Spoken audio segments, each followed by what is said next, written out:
우리 주변을 살펴보면 어떤 현상들을 우리가 보고 계십니까? 희망이 보입니까? 아니면 절망 가운데 있습니까? 희망이 있습니다. 예. 희망이라고 하는 것은 절망을 전제로 하고 있죠. 우리가 절망 가운데 있기 때문에 희망을 강구하는 거 아니겠어요? 그렇죠? 역으로 생각하면 그런 말씀으로 하나님의 말씀은 두 요소가 작용하게 되는 겁니다. 푸른 신호등이 있으면 빨간 신호등이 있듯이 구별하는 은혜가 있기를 주의 이름으로 축복합니다. 천국과 지옥도 마찬가지고 빛과 어둠도 마찬가지입니다. 구원받은 백성이 있고 멸망받는 백성이 분명히 있다라고 성경은 말씀합니다.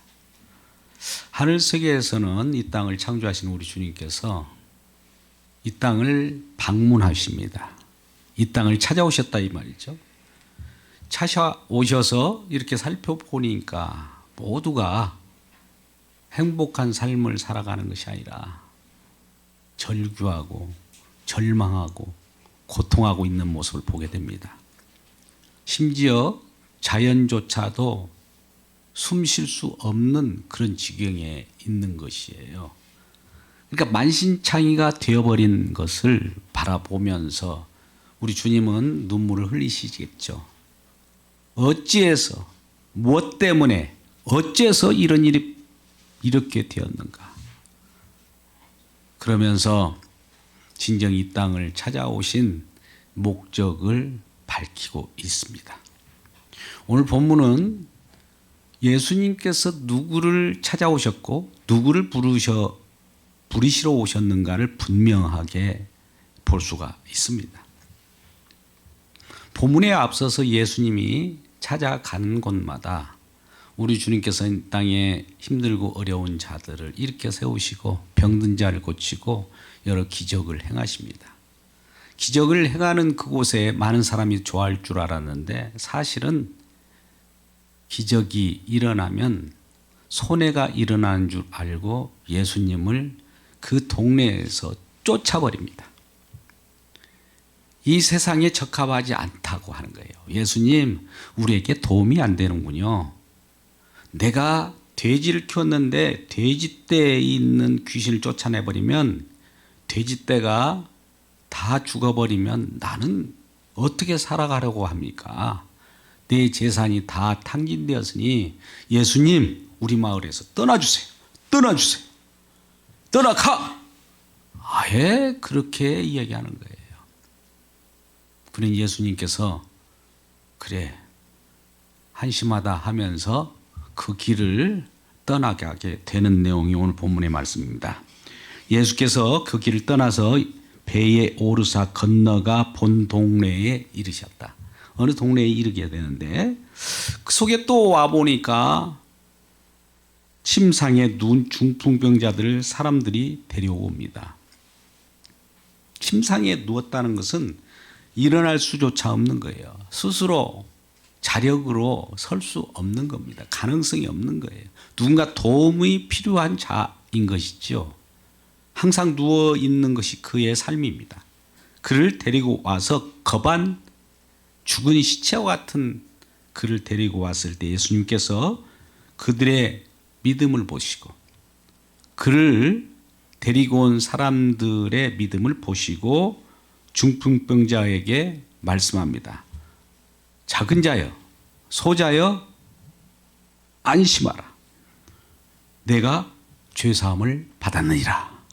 할렐루야. 이 말씀 하시니까 사람들이 아이고 무슨 예수님이 기적을 행할 줄 알았는데 죄사함을 받았느니라 라고 하는 말씀을 하니까 별것도 아니네. 무슨 죄사함을 받는단 말이야? 또 한편에서는 성경을 잘 아는 서기관들이 수군거리고 이것은 죄사함의 권세는 오직 하나님께만 있는데 예수님께서 죄사함의 권능을 가지고 죄사함을 받았느니라 이렇게 선언하니까 예수 저자가 하나님인가? 저 선생이 하나님처럼 흉내를 내는가? 하고 수군거립니다. 하나님을 알아보지 못한 거예요. 예수님이 하나님이신데 그들은 예수님이 하나님의 바로 앞에 계시는데도 알아보지 못하는 거예요. 하나님이 이 땅을 창조하시고 이 땅에 예수 그리스도로 오셨습니다.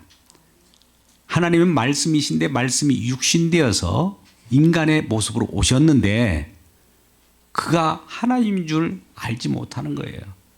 대부분 눈이 감겼기 때문입니다. 아무리 우리 주님께서 우리를 찾아오셔도 우리는 주님인 줄 알지 못해요. 왜? 우리는 죽었기 때문에. 죽은 자가 어떤 능력으로 하나님을 알아봅니까? 죽은 자가 어떻게 예수님을 알아봅니까? 죽은 자가 어떻게 그를 스스로 알아볼 수 있단 말입니까? 그러니까 예수님께서는 말씀의 능력으로 작은 자야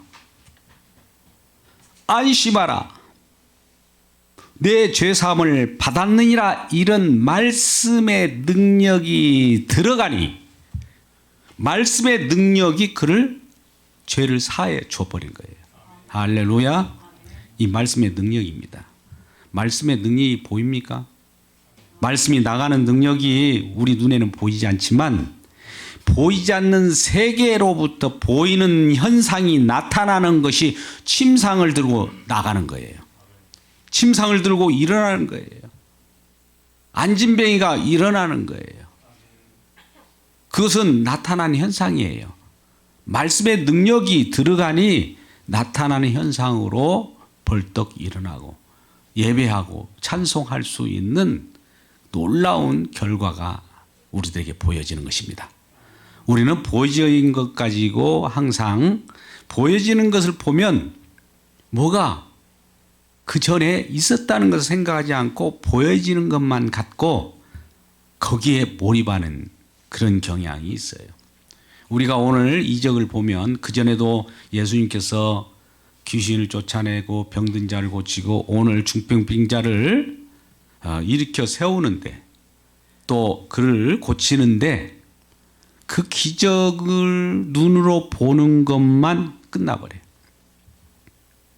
눈으로 보는 것은 우리의 믿음이 아닙니다.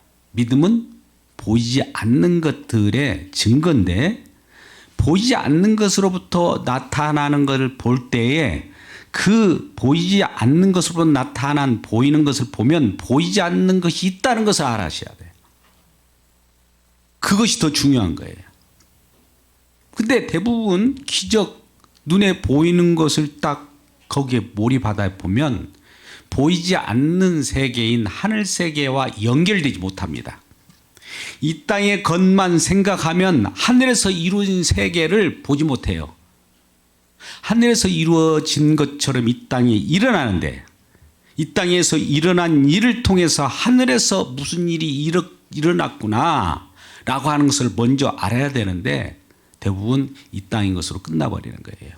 그래서 기적을 보나 하늘에서 일어나는 표적은 못 봅니다. 기적은 많이 우리가 경험해요. 그런데 이 기적을 통해서 말씀하시고자 하는 것이 뭘까요? 오늘 병든 자를 고칩니다. 병든 자를 고치는 것은 왜 고칠까요? 그것을 통해서 진정한 하나님의 그 죄사함이라고 하는 그 본질, 그 진정한 표적을 보게 하려고 하는데 그것을 보지 못하면 우리는 가망성이 없고 영원히 멸망입니다. 지옥입니다. 근데 대부분 기적으로 끝나버리고 하늘 세계에 그 주님께서 원하시는 그 뜻을 도달하지 못한 거예요. 표적에 도달하지 못하면 다 낙오되는 것이고 표적에 도달하지 못하면 의미 없는 것입니다. 그러니까 이 세상의 기적, 예수님이 병고침, 귀신을 쫓아내는 이것을 통해서 이것에 멈추지 말고 그것을 통해서 보는 그것을 바라보시길 주의 이름으로 축복합니다. 오늘 중풍병자가 고침을 받는 사건 속에서 왜 사람들은 중풍병자를 일으켜 세워서 침상을 들고 가라 이런 것을 원하는데 예수님은 왜 내 죄사함을 받았느니라 이 말을 할까요? 그러면 이 예수님께서 이런 말씀을 하실 때 내 죄사함을 받았느니라 이런 말을 하니까 많은 사람들이 수군거리를 이 사람이 우리의 기적을 베풀어 주는 것을 원하는데 우리는 그걸 기대하는데 전혀 생뚱맞게 내 죄사함을 받았느니라 보이지 않는 그 말만 한단 말이죠. 우리는 보이는 걸 원하는데 내 죄사함이 받았느니라 이건 안 보이잖아요. 예수님께서 이걸 주변의 제자들과 무리들을 생각을 간파하시고 이렇게 말씀합니다. 오늘 2절 말씀입니다. 2절 말씀 한번 보겠습니다. 5절 말씀입니다. 내 죄사함을 받았느니라 하는 말과 또 일어나 걸어라 하는 말 어느 것이 쉽겠느냐. 여러분 이런 말씀을 들을 때마다 궁금해했을 거예요. 이 말씀 뭐냐면 내 죄사함을 받았느니라 하고 일어나 걸어라. 내 죄사함을 받았느니라는 보이지 않잖아요. 일어나 걸어라는 것은 보이죠. 걸어가는 모습이. 어느 것이 쉽겠느냐. 우리 육을 가진 사람들은 걸어가는 것이 보기 쉽잖아요. 육의 눈은. 영적인 눈은 지금 죄사함을 받았느니라 죄사함을 받는 모습이 보일 텐데 육의 눈은 걸어가는 것만 보여요. 이 영적인 눈을 보라는 거예요. 육적인 것 그 나타난 것을 통해서 영적인 것을 보아야만 되는데 이것을 따로따로 구분해요. 우리 인간들은 기적만 원하고 뭐 하나님 하신 일을 하십시오. 우리는 여기 기적 필요한 이 기적만 주세요. 죄사함을 우리가 받든지 말든지 아무 소용없습니다. 우리는 기적만 원합니다. 이런 거예요. 근데 우리 주님께서는 이 땅에 오셔서 기적을 행하는 이유는 왜 기적 그 자체를 위하여 오신 분이 아니에요. 이 땅에 오셔서 병 고치잖아요. 병 고침 그 자체를 위한 것이 아니란 말이에요. 그러면 뭘 하러 오실까요? 궁극적으로 죄사함을 주려고 하는 겁니다. 할렐루야. 죄를 사한다는 것은 이제 사망으로부터 벗어나서 생명길로 가는 거예요. 영원한 길을 우리에게 터주시고 생명으로 함께 사귐을 갖고 영원히 함께 살기 위하여 이 땅에 주님께서 찾아오셨는데 생명은 고사하고 영생은 고사하고 영원히 사는 것은 고사하고 우리는 필요한 우선 병 고치는 거 기적 통해 가지고 떵떵거리며 살아가는 거 이것만 원하더라는 거예요. 그렇다면 그것이 영원할 것 같으면 그것을 하나님께서 계속 주실 텐데 이건 한시적인 거예요. 기적도 한시적인 겁니다. 병 고침도 한시적이에요. 떵떵거리는 것도 한시적이에요. 병이 고쳐진다고 해서 다시 죽지 않습니까? 병 고침 같이 했어요. 내가 힘들고 어려워서 어느 날 어떤 중풍병과 같이 그런 병이 걸렸다든지 불치병이 걸렸다고 생각해 봅시다. 근데 고침을 받았어요. 그럼 안 죽습니까? 예, 그래요. 아무리 고쳐대도 죽어요, 언젠가는. 단지 생명을 연장할 뿐입니다. 한시적으로. 생명을 잠시 이 땅의 것을 연장하는 걸 원합니까? 영원한 생명을 살기를 원합니까? 할렐루야. 그걸 보여주고자 하는 거예요. 그러면 예수님께서 이 땅에 오셔서 병을 고친다는 것은 뭘 전제하고 있을까요? 병을 고친다는 것은 병들었다는 것을 전제로 하는 거 아니겠어요? 이 땅에 예수님께서 오셔서 기적을 행하는 것은 병들었다면 병을 고치는 것은 병들었기 때문에 고치는 것이고 귀신을 쫓아내는 것이면 귀신 들렸다는 거예요. 이 세상이 이미 아담의 범죄로 하나님께서 부여해 주신 아담의 모든 그러한 은혜와 복이 사라져 버린 거죠. 하나님께서는 인간을 창조하시고 복되게 했습니다. 창세기 1장 26절에서 28절 말씀 보면 복을 주시고 생육하고 번성하여 땅에 충만하라, 그런 복을 주시잖아요. 심지어 땅을 다스리고 모든 생물을 통치하라고 해요. 그런 복을 주셨어요. 그런데 그러한 하나님의 복을 이 아담이 걷어찹니다. 왜 스스로 걷어탔습니까?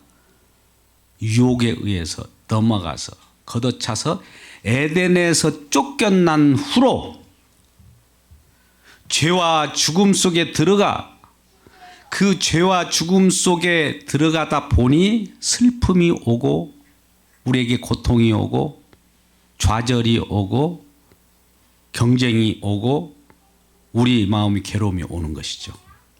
이걸 우리 주님은 이 세상 에덴에서 쫓겨난 아담들의 군상, 아담으로부터 파생된 많은 인류들을 바라볼 때 죽었다 선언한 거예요. 이 세상을 우리 예수님께서 방문해 보니까 다 죽은 거예요.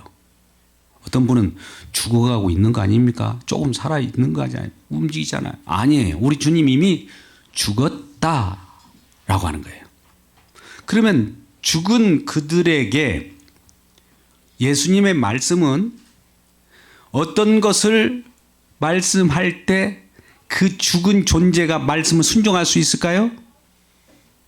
어떤 분들은 말씀을 주면은 그걸 받아들여서 순종한다고 생각하는데 죽은 자가 어떻게 순종해요? 죽었다 그러잖아요. 창세기 1장 27절에도 이 선악을 알게 하는 나무 실과를 따먹으면 반드시 죽는다. 하나님 약속이잖아요. 이거 이루어져야 안 이루어져? 이루어져요. 따먹었죠? 그러면 정령 죽으리라 하는 말씀이 이루어진다면 죽었다라고 선언될 거 아니겠어요? 그렇죠? 그러면 히브리서 9장 27절 말씀에서도 말씀한 바와 같이 모든 사람에게서는 모든 사람의 죽음은 이미 정해졌다 그랬잖아요. 그러면 죽은 자로 존재하잖아요. 죽은 자에게 말씀을 전하니 죽은 자가 알아먹어요, 못 알아먹어요? 못 알아먹은 거예요. 근데 오늘날 말씀을 우리 주님께서 말씀하시면 말씀을 알아듣는다라고 생각하는 사람들이 있어요. 그렇게 생각하면서 나타나는 것들이 하나님을 못 얻은 거예요. 하나님이 죽었다 하면 죽은 거예요. 그러면 죽은 존재로 죽었군요. 이렇게 있으면 이제 하나님이 일한 죽은 자, 죄인이기 때문에 죽은 거예요. 죄인은 죄를 짓죠. 그렇죠? 뭐 죄를 지으면 죄를 잘 지었기 때문에 하나님께서는 죄를 잘 지었구나, 수고했어, 고생했어 해서 그 수고료를 주는 것이 뭐라고요? 사망이에요. 죽음이에요. 뭐 죽음을 딱 줬어요. 죽었다 그래요. 죄를 지은 수고료 싹쓸 사망이요 그랬단 말이에요. 로마서 6장 23절에. 뭐 사망을 다 겪고 있는 거예요. 죽었던 우리예요. 에베소 2장 1절이나 2장 5절 말씀 같은 죄와 허물로 죽은 이미 과거 확정이에요. 그러니까 우리는 죽었다라고 해야 되는데 사람들은 이 몸을 가지고 있기 때문에 몸이 움직이잖아요. 이렇게. 요거 사는 거 아니냐라고 하는 거예요. 나타난 현상 가지고 파악을 하죠. 저 보이지 않는 세계에서는 이미 너희들은 죽은 존재야 라고 이미 결정이 됐는데 우리는 몸을 가지고 움직이니까 이거 산 거 아닙니까? 이거는 산 것이 아니라 산 신용을 하는 거예요. 그런데 사실 실상은 죽었다예요. 그러니까 하나님의 말씀은 이미 죽은 것을 전제로 해서 살리는 일을 해야 되겠죠. 살린다는 것은 죽었기 때문에 살리는 거 아니겠어요? 예수님 우리를 살리신다면 살아있는데 살린다는 말이 표현됩니까? 아니면 죽었을 때 살린다고 합니까? 그래요. 그러면 주님, 우리는 죽었습니다 하면 주님께서 우리를 살려낼 거 아닙니까? 근데 다른 사람들이 많이 우리에게 말하기에 우리는 살았어 라고 하는 거예요. 아까 나중에 뒷부분 보면 병든 자에게라야 누가 필요해요? 의사가. 의사는 병든 자에게 필요하지, 지금 병도 없고 살아있는 자에게 무슨 의사가 필요합니까? 뭐 예수님은 의사라고 보자고요. 예수님은 병든 자를 지금 찾아온 거예요. 죽은 자를 찾아온 거예요. 이미 죽은 자를 살리기 위해 오셨는데, 이 살아있는 자들이 살아있다라고 하면은 주님이 오시다가 아, 너 살아있구나, 내가 살리는 자, 죽은 자를 찾아러 왔는데 하면서 죽은 자를 찾으러 돌아다닐 거 아닙니까? 살았다고 한 자들은 사실 죽은 자인데 죽었다고 한 사람은 사실 주님께서 살려줌으로 말미암아 산 자가 되는 거예요. 이 표현을 잘 보셔야 돼요. 그러니까 병자로서 우리가 있을 때 우리는 나음을 받아요. 그러니까 우리 주님을 맞이하려면 내가 죽은 자입니다라는 고백해야 돼요. 죄인입니다를 고백해야 돼요. 근데 예수를 믿든 안 믿든, 믿은 후이든 전이든, 내가 예수님을 믿기 전이든 후든 죄인입니다가 고백되어야 주님이 항상 필요할 거 아닙니까? 의사는 고치고 끝까지, 우리 주님은 항상 함께 가시는 영원한 의사 되신 분이에요.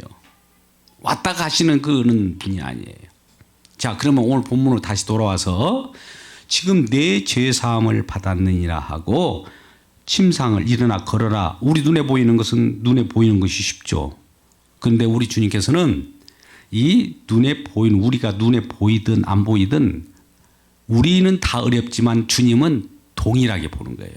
하나님은 말씀 한마디로 죄도 사하시고도 하고 기적도 행하시기도 하고 뭐든지 동일시해요.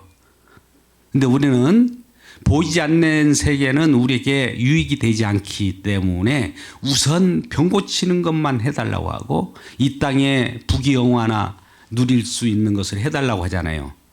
근데 이것은 한시적이고 영원한 생명이 되지 못해요. 멸해 가는 거예요. 근데 영원한 생명이신 그 죄사함의 은총을 바라보기 위하여, 그 표적을 바라보는 그것을 향하여 보라고, 기적을 향하여, 진정한 기적을 바라보게 하기 위하여 오늘 말씀을 하는 거예요. 자, 중풍병자가 내 죄사함을 받았느니라 하는 말은 결과적으로 죄사함은 어디서 일어납니까? 여러분 묻겠습니까? 죄사함이 어디서 일어나요? 죄사함이 어떻게 일어나요? 복음을 전하잖아요, 우리가. 십자가밖에 없잖아요. 그러면 이 땅의 모든 기적들은 뭘 나타내려고 하는 거예요? 십자가를 나타내려고 하는 거예요.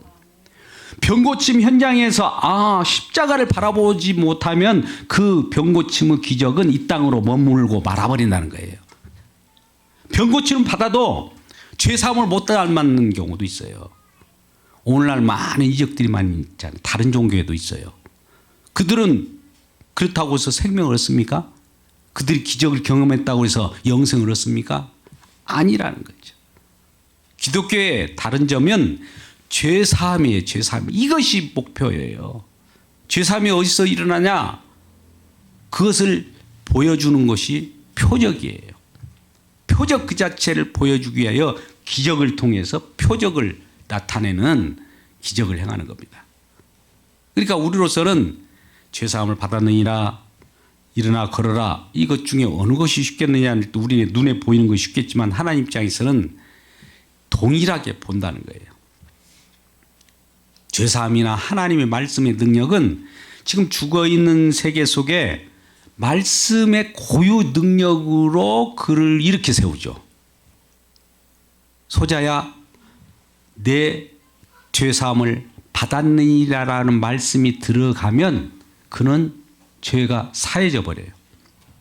그가 내 죄사함을 받았느니라를 바랄 때, 내가 그것을 받아들일게요. 말씀을 지킬게요. 말씀에 순종할게요 해서 일어났습니까?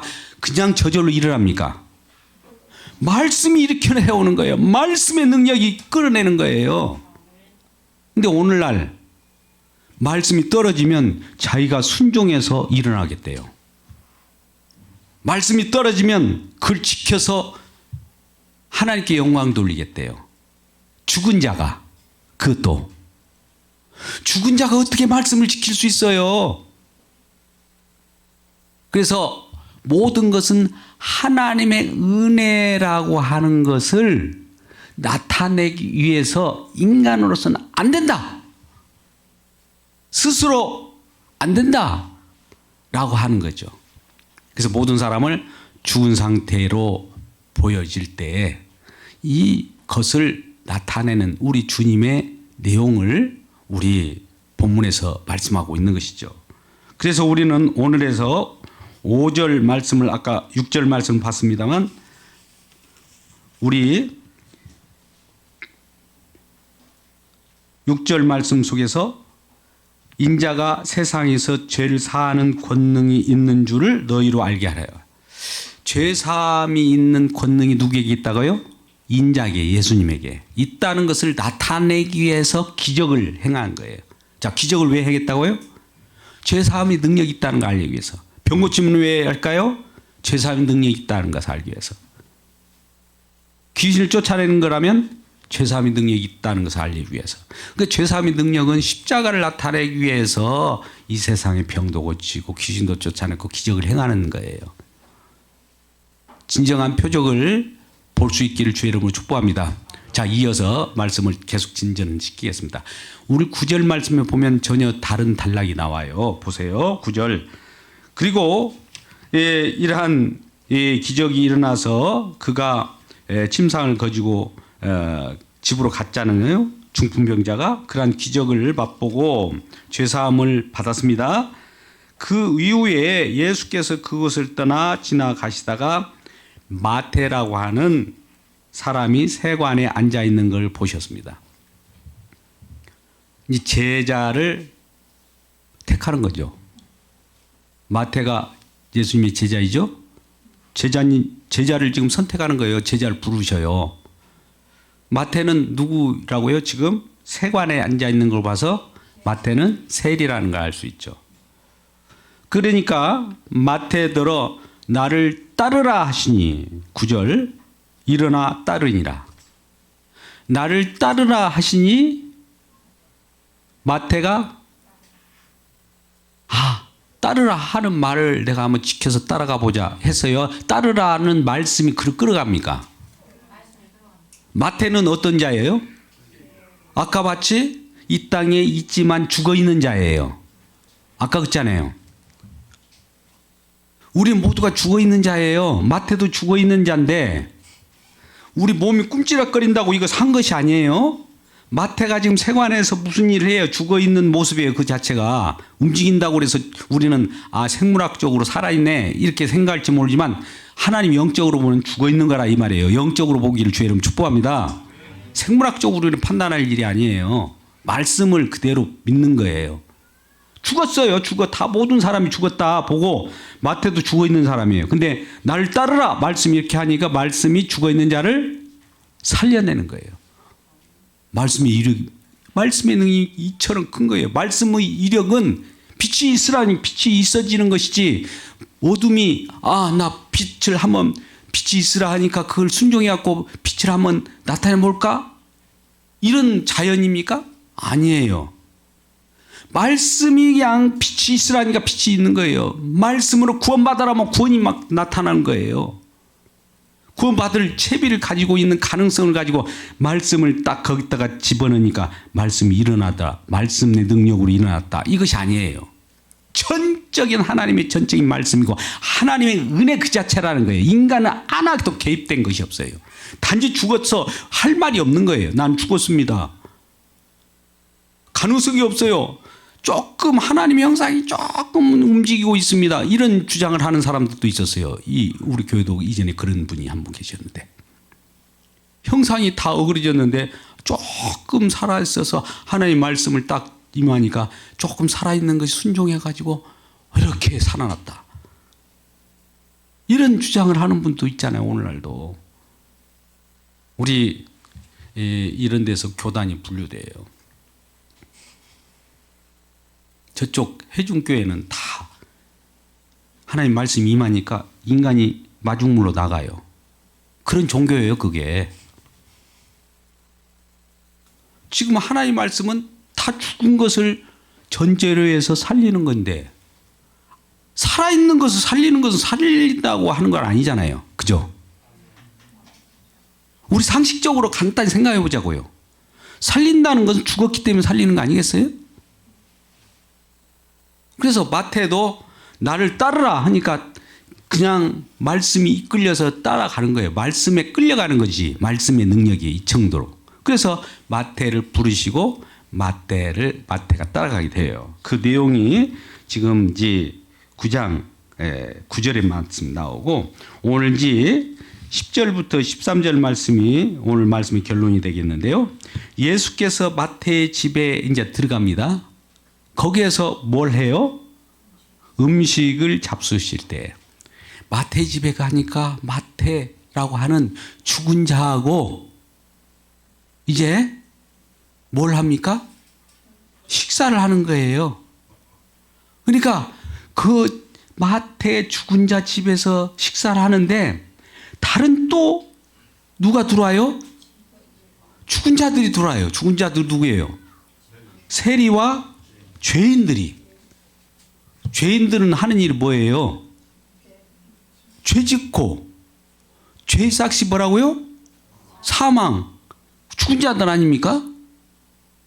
죽은 자를 리얼하게 확인하는 거예요. 죽은 현상이 어떻게 벌어지니까 이건 죽은 자구나, 이렇게 해서 죽었구나, 이걸 확인한 지 지금 예수님께로 왔어요. 이미 죽은 것을 확인한 사람들이에요. 그럼 살았다고 생각한 사람은 올까요, 안 올까요? 예수님이 지금 마태라고 하는, 마태도 죄인이잖아요. 세리. 그리고 거기에 세리와 창기와 혹은 죄인들이 와서 식사를 해요. 예수님과 식사 교제를 한단 말이에요. 죽은 자들이 교제를 해요.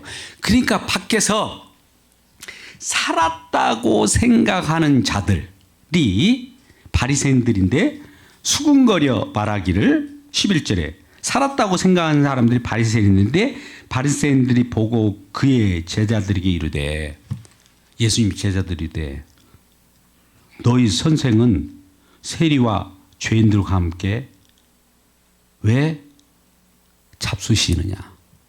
채통머리 없게 죄인들과 함께 너희 선생은 왜 죄인들과 함께 어울리느냐 이거예요. 그러면 한번 오늘 설교 제목으로 돌아와 봅시다. 예수님은 누구를 부르러 오실까요? 1번 의인, 2번 죄인. 오늘 지금 이 내용이 13절에 나와요. 아까 건강한 자에게는 의사가 필요 없고 병든 자, 죽은 자, 이런 자들에게 필요자라고 했잖아요. 그러니까 의인을 부르러 온 것이 아니라 죄인을 부르러 왔단 말이에요. 그러면 죄인을 부르러 왔으니까 우리들이 누군가 죄인으로 있어야 할 거 아닙니까? 근데 죄인들이 스스로 죄인인지를 몰라요. 또 죽었기 때문에 능력이 없어. 내가 죄인이야, 이걸 어떻게 알아요? 죽은 자가. 그러면 어떻게 할까요? 그들을 불러서 하나님께서, 예수님께서 죄인임을 알려줘요. 할렐루야. 말씀의 능력으로 너희는 죄인임을 알려줘요. 아, 내가 죄인이었구나, 병든 자였구나, 내가 죽은 자 맞네 라고 깨달으면서 예수님과 교제를 합니다. 왜 그러냐면 죄인을 구원하러 오셨기 때문에 죄인지를 알아야 그를 구원하죠. 나는 죄인 아닌데 예수님이 필요 있어요, 없어요? 없어요. 예수 믿고 나는 의인이야 하는 사람들도 지금 의인이기 때문에 예수님 필요 있어요, 없어요? 없어요. 예수 믿고 의인 됐다라고 칭함을 받았을지라도 용서받은 죄인이라는 고백이 나와야죠. 구원파가 여기서 문제가 있는 거예요. 나는 예수 믿고 구원됐다. 이제 의인이라는 거예요. 의인이면 의의를 나타냅니까? 그가 의의를 행합니까? 그 속에서 의의가 나와요? 죄는 없어요? 안 나와요? 예수 믿으면 죄 안 짓습니까? 묻겠습니다. 예수 믿으면 죄 안 짓죠? 안 지으려고 해도 어떻게 됩니까? 오라가 나오죠. 왜 속에서 왜 죄가 있지? 하나님께서는 왜 죄가 그대로 존재하게 하느냐? 죄를 지금 계속 감싸면서 사해주는 일을 지속적으로 해나가고 계셔요. 이 시간도 살아 역사하셔서 죄사함을 계속 지속하고 있는 우리 주님을 바라보기를 주의 이름으로 축복합니다. 예수님이 십자가는 단회적 사건이지만 성령께서 이 죄사함의 내용을 지속이라고 해요. 이걸 ing예요. 우리는 죄를 짓는데 예수님은 죄를 지금 계속 사해해 주고 있어요.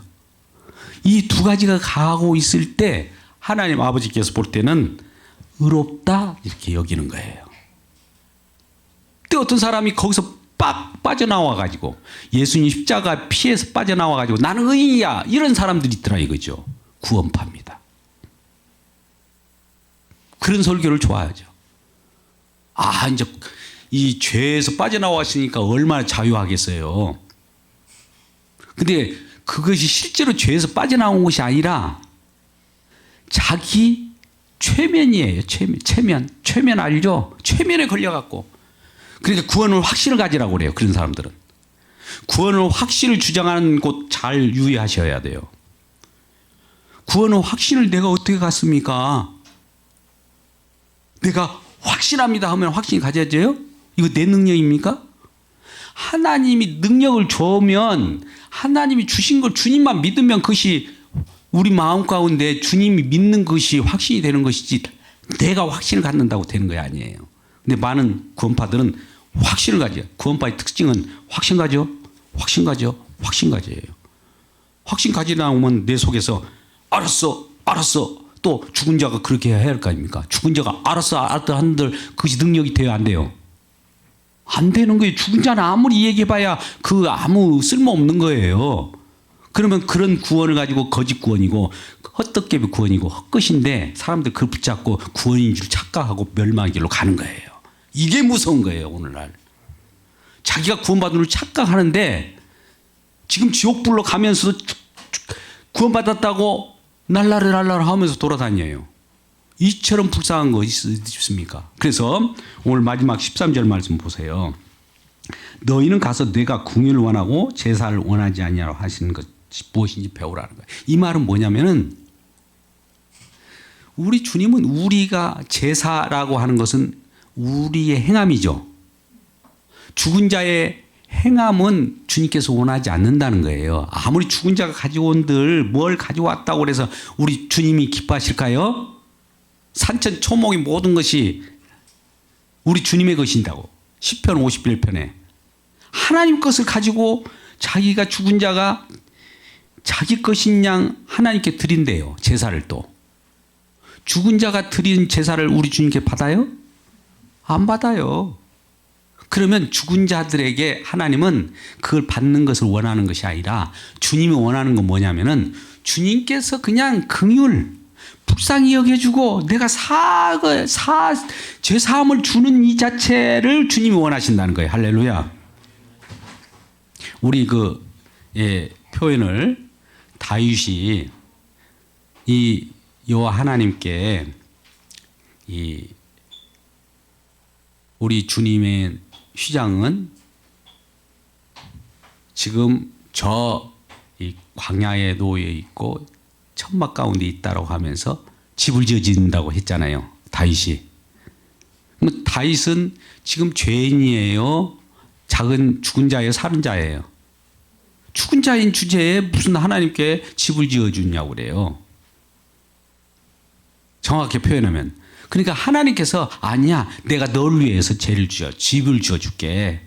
내가 너를 위해서 영원한 왕국을 만들어줄게. 주님이 나서야 되는 거예요.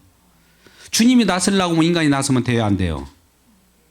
주님이 나설 수 있도록 우리는 죽은 자로서 죽었습니다만 고백하면 되는 거예요.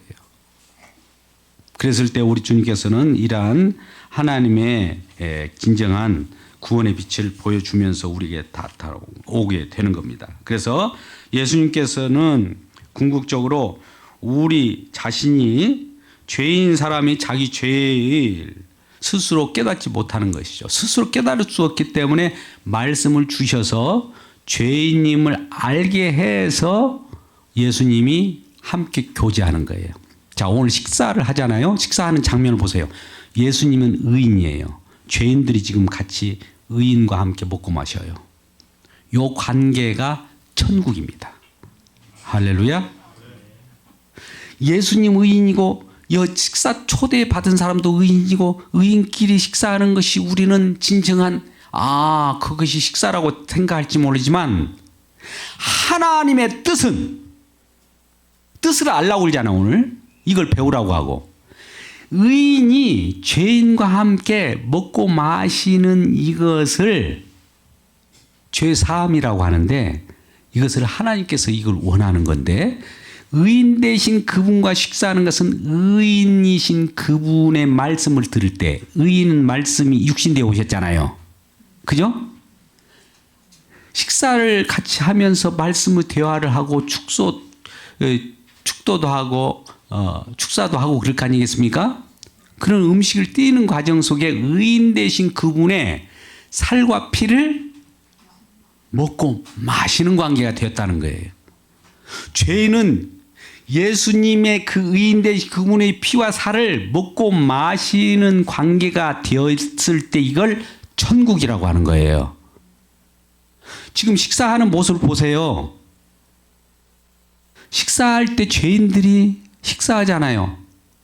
뭐라고요? 예수님이 주시는 그 식탁에 거하면서 예수님이 떼어주는 그 나중에 예수님께서 서로 성찬을 할 때도 내 몸이니 먹으라고 하잖아요. 그것만이 우리가 사는 길이에요. 자, 예수님은 그걸 살리려고 자기 피와 살을 주려고 오셨다.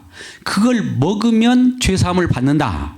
이게 십자가다. 십자가에서 흘리신 살과 피를 먹고 마시라는 걸 보여주기 위하여 앞에 중풍병자의 죄사함을 받았느니라 나오고 여기 뒤에도 병든 자에게 의사가 필요하고 또 죄인에게라야 주님이 필요한 거예요. 이 내용을 우리 바라볼 때 세상 속에서 여러 내용들로 강론하는 걸 듣지 마시고 성경 속에서 분명히 말씀하는 거 꼭 들으십시오. 오늘 본문의 말씀 굉장히 중요합니다. 죽여놓고 이미 죽었다라고 하면서 살리는 거예요. 하나님의 말씀은 이미 선악과를 알고 안 나오면 실과를 따먹으면 죽어야 되잖아요. 말씀이 하다가 죽으리라고 했으면 죽어야 되는데 아니 스톱! 죽지 않게 해주세요. 이런 거 있습니까? 오늘날 하나님의 우리가 죄를 범할 때에도 주님 이미 우리는 죄를 범했는데 이 죄를 없는 걸로 해주세요. 이거 돼요? 우리는 이미 죽었습니다. 마땅합니다. 나는 내 죄 때문에 죽어 마땅합니다. 이렇게 고백해야 할 거 아닙니까? 근데 죄를 용서해 달라고 하면서 내 죄 그동안에 한 거 스톱! 용서해 주세요. 아니에요. 이미 죄를 졌다라고 고백하는 것이 용서를 구하는 거예요. 스톱 하는 것이 아니에요. 그러니까 주님 카페는 무조건 고백하세요. 죄를 고백하시라고요. 괜찮아요. 주님 다 알고 계시니까. 고백할 때 이 고백도 쉽게 안 됩니다. 우리 스스로는 고백 능력이 없어요. 고백할 능력이 없어요. 주님께서 어느 날 저와 여러분에게 갑자기 성령이 임하여서 성령은 책망하는 성령이거든요. 죄가 고백되게 될 때가 있어요. 어느 순간에 나 행한 것 죄뿐이니 주 예수께 비옵기는 나 나의 몸과 나의 마음을 정결하게 하옵소서. 깨끗하게 하옵소서. 아멘. 기도하겠습니다. 아버지 하나님,